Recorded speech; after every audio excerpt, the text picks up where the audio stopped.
नमस्कार, मैं दीपक शर्मा।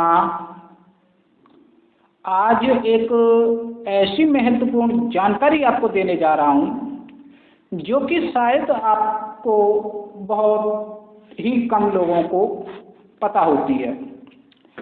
आजकल जो आप कुंडली देखते हैं या ज्योतिष सीख रहे हैं, उनके लिए यह बहुत ज़्यादा महत्वपूर्ण जानकारी होने वाली है।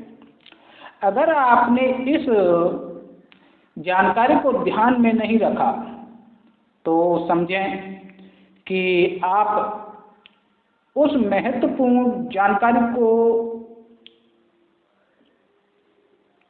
ध्यान में नहीं रखते जो कि मैं आज बताने जा रहा हूं। तो आप देखते हैं कि अधिकतर जो आप कुंडली विश्लेषण करते हैं उसमें हमेशा ही गड़बड़ होती है, या कहें कि हमारा एक सटीक प्रेडिक्शंस नहीं हो पाता और हम समझ ही नहीं पाते कि आखिरकार ऐसा क्या है, क्यों हमारा जो प्रेडिक्शंस है या हमारी कुंडली में वो चीज़ें क्यों क्लियर नहीं हो रही, जिसको लेकर के सामने वाला जातक जो बता रहा है। वही सारी चीज़ें मैं यहाँ पर आज आपको बताने जा रहा हूँ। तो इसको आपको विशेष रूप से ध्यान रखना है। तो जैसा कि आप सभी डिग्रियों को तो जानते ही हैं, एक भाव हमारा 30 डिग्री का होता है। एक भाव हमारा 30 डिग्री का होता है, यह आप बड़े अच्छे तरीके से जानते हैं। और ग्रह भी हमारा 30 अंश तक लेते हैं। और इसमें जैसे कि आपने एक चीज़ को ध्यान दिया होगा, बेसिक में सबको पता होता है कि हमारी ग्रहों की कुछ अवस्थाएं होती हैं कि ग्रह का बाल्यावस्था, युवावस्था, मृतावस्था, वृद्धावस्था, इस तरीके से जो अवस्थाएं हैं उन सब के विषय में आप अच्छे तरीके से जानते हैं।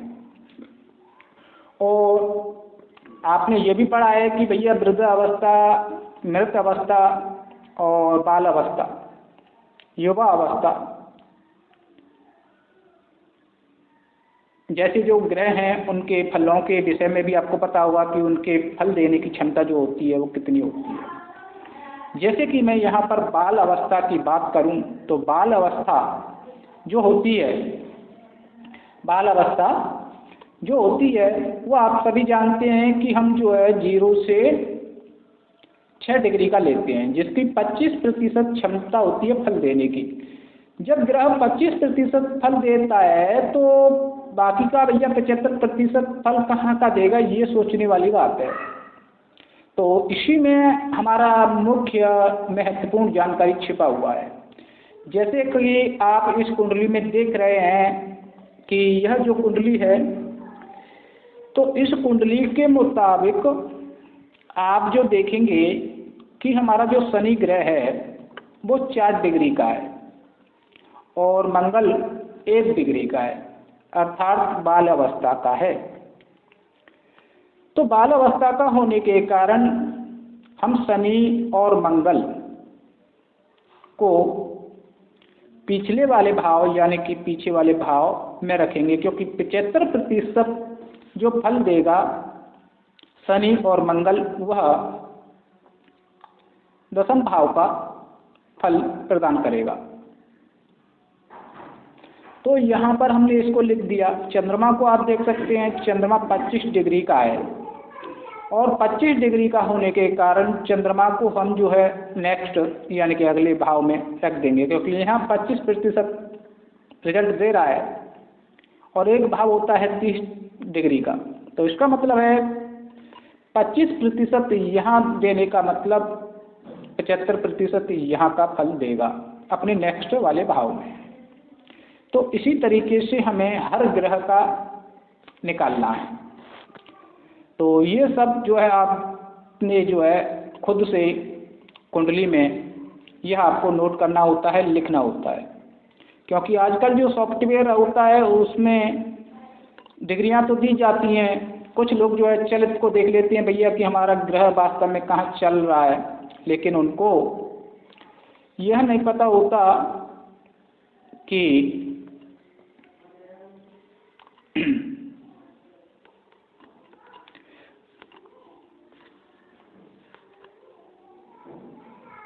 हमारा ग्रह जो है वह कहाँ का रिजल्ट दे रहा है, क्योंकि चलित में भी हमारा ठीक नहीं आ पाता, इसलिए आपको ये खुद से करना पड़ेगा। तो यहाँ बैठा हुआ शनि मंगल दशम भाव का रिजल्ट देगा और एकादश का भी देगा, चंद्रमा जो है वो एकादश का भी देगा और इस भाव का भी फल देगा। साथ ही बात यहाँ पर अगर हम दृष्टि की भी करें तो दृष्टि भी जो है यहीं से भी काउंट की जाएगी, यानी कि शनि का मंगल का दृष्टि दशम भाव से भी काउंट होगा, लिया जाएगा।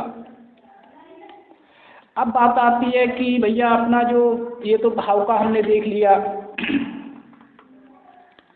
अब कोई भी ग्रह अपनी दशा अंतरदशा में किन भावों के रिजल्ट देगा, तो इसी कुंडली में अगर मैं बात करूं तो शनि जो है आपका एकादश भाव के साथ ही आपका दशम भाव का रिजल्ट भी देगा, मंगल जो है एकादश भाव के साथ साथ आपका दशम भाव का भी रिजल्ट देगा।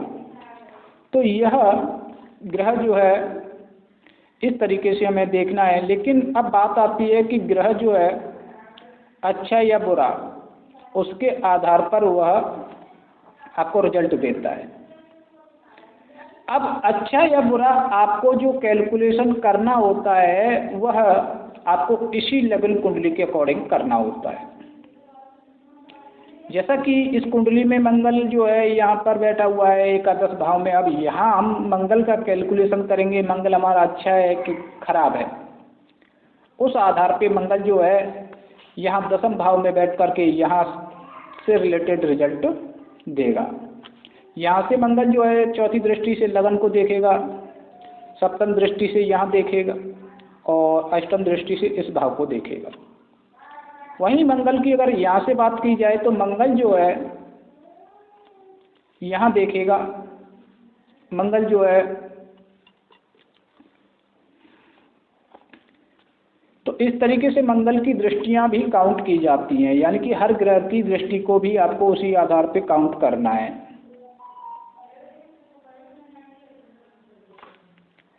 तो कोई भी ग्रह आपको उसी आधार पे रिजल्ट देगा, वह अपनी स्थिति के आधार पे, लेकिन स्थिति को चेक करने के लिए आपको ग्रह का यानी कि उसकी दशा अंतरदशा में अगर रिजल्ट की बात करें तो वह उन सारी जगहों का रिजल्ट आपको देगा, लेकिन देगा कैसा वह कुंडली पर डिपेंड करता है। अगर वह अच्छी कंडीशन में हुआ तो अच्छा रिजल्ट देगा, खराब कंडीशन में हुआ तो खराब रिजल्ट देगा। लेकिन कहाँ कहाँ के देगा यह हमें पता होना चाहिए, और जब तक आप ये खुद से कुंडली में ग्रहों की डिग्री को ध्यान में नहीं रखेंगे और उसको सही तरीके से आप खुद अपने हाथ से उसको नहीं सही कर लेते, तब तक आपको पता नहीं चलेगा। जैसे कि यहाँ पर हम बात करें इसी कुंडली में, तो यहाँ जैसे कि इन्होंने अपने करियर का स्थिति बताया कि इनकी करियर का जो स्थिति है वह बहुत ज़्यादा खराब इन्होंने बताया। करियर का स्थिति इनका बहुत अच्छा नहीं, वैवाहिक जीवन की बात करें तो वह भी इनका अच्छी कंडीशन में नहीं। इसके पीछे का कारण क्या है? क्योंकि कारण आप देख ही रहे हैं कि शनि का जो है दशम दृष्टि यहाँ पर है, यहाँ पर शनि का दशम दृष्टि आ रहा है, जो कि अपनी डिग्री वाइज पीछे वाले भाव का रिजल्ट दे रहा है इस कारण। और दशम भाव में मंगल शनि जैसे दो पाप ग्रह बैठ करके शनि दोष बन रहा है यहाँ पर, शनि मंगल श्रापित दोष जिसको हम कह सकते हैं, या अपना ये भी कह सकते हैं कि एक प्रकार से यहाँ पर अशुभ परिणाम जो दे रहा है वो शनि और मंगल यहाँ दशम भाव में बैठ करके दे रहा है। तो इस तरीके से हमें बहुत सारी चीज़ें जो है वो क्लियर तभी होती हैं जब हम ग्रहों की डिग्री को ध्यान में रख करके उसको खुद से कुंडली को ड्रॉ कर लेते हैं, तब हमें उस विषय वस्तु से संबंधित सही जानकारी प्राप्त होती है। अगर इसको आप ध्यान में नहीं रखेंगे तो याद रखिएगा आपकी कुंडली विश्लेषण हमेशा गलत होगा। इसलिए इसका हमेशा आपको ध्यान रखना है। एक बार फिर से बता देता हूँ, 0 से 5 डिग्री का जो प्लेनेट होगा वह अपने पिछले वाले भाव का रिजल्ट देगा, यानी कि पिछले भाव का रिजल्ट देगा। और जो ग्रह 25 से 30 डिग्री का होगा वह अगले भाव का फल देगा, अगले का। तो वहाँ पर उसको नोट करना है। लेकिन ग्रह की स्थिति के अकॉर्डिंग जो फल आएंगे वह यहाँ सारे जगहों के आएंगे जहाँ जहाँ हमने इसको वो कर लिया है। लेकिन बात आती है भैया, ग्रह का जो स्थिति है ना वह अच्छा या बुरा, अब किसके आधार पे देखें? लगन से देखें या जो हमने खुद से जो एक चलित चार्ट तैयार किया हुआ है उसके आधार पे देखें? तो इसके लिए मैं आपको बता देता हूँ कि हमेशा ग्रह का स्थिति उसका कैलकुलेशन अच्छा या बुरा वह आपको लगन कुंडली से ही चेक करना है। बाकी अगर उसकी दशा की बात की जाए तो दशा में किन किन भावों के फल आएंगे, कहाँ कहाँ के रिजल्ट आएंगे, वह आपको जो खुद से डिग्री को ध्यान में रख कर के जो आपने कुंडली तैयार की है उसके आधार पे आएगा। तो आज के लिए इतना ही। ऐसे ही महत्वपूर्ण जानकारी फिर लेकर के आऊँगा। तब तक के लिए धन्यवाद।